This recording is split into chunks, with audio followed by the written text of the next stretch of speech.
So let's get one thing straight here. Yes, this game is $40. That is not inherently a bad thing. Just because a game doesn't cost $60 doesn't mean it's a freaking pile of garbage. Hell, Pokemon games have been $40 for ages now. But ReCore isn't trying to be a AAA $60 game. It's trying to be fun on a budget. And it didn't cost $1 billion to create and wasn't in development for 50 years unlike another game. But ReCore, it's somewhere in the middle between AAA and indie. But that doesn't mean this game is perfect, because there is the good, the bad, and the absolutely freaking terrifying. The combat is mostly good in ReCore.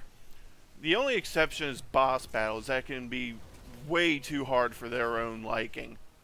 You have several boss battles in this game that will spawn ads, take away your freaking robot that's with you, or will just outright spawn in and completely shred you in the first 3 seconds.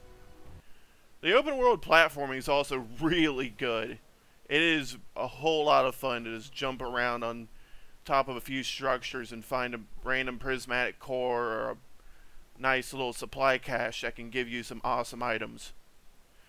But the platforming dungeons, on the other hand, are the hardest platformings anything I've ever played. And I've played Deadcore. This game makes Deadcore look like Super Mario 3D World. It is way too hard for its own good, and they really need to tone down the enemies that are in these things.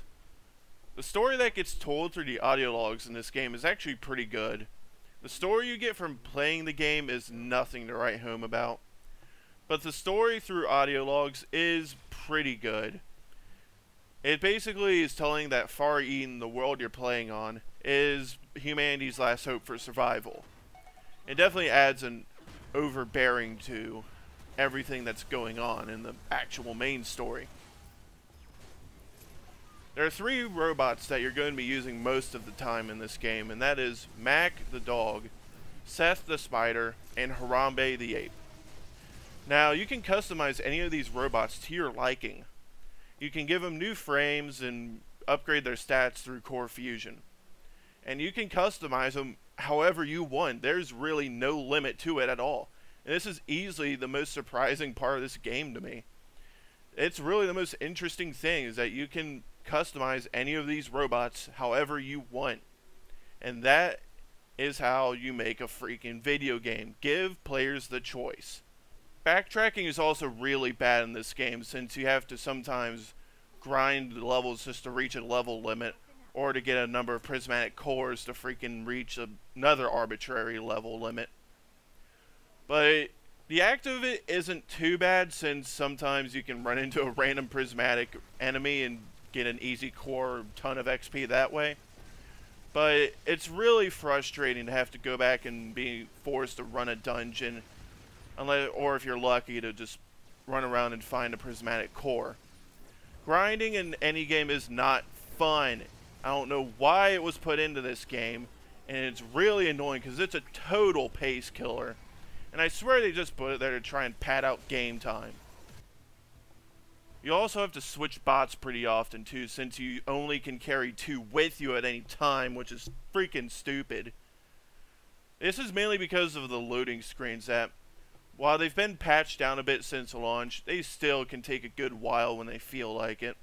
This can make grinding, which is already really annoying, even more freaking infuriating. There are also still a good bit of frame drops and bugs that are in this game as well, and hopefully they get another patch to take some of these out as well. So in conclusion, this game is more than worth of the $40 price point. It's a good time that really melds a lot of genres together. You got some shooting, some platforming, and some adventure.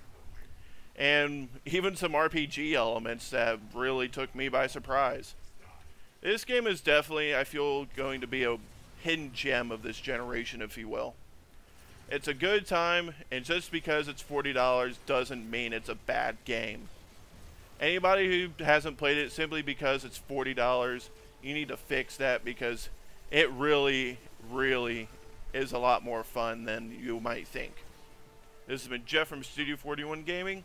I will see you next time with Gears of War 4. Thanks for watching.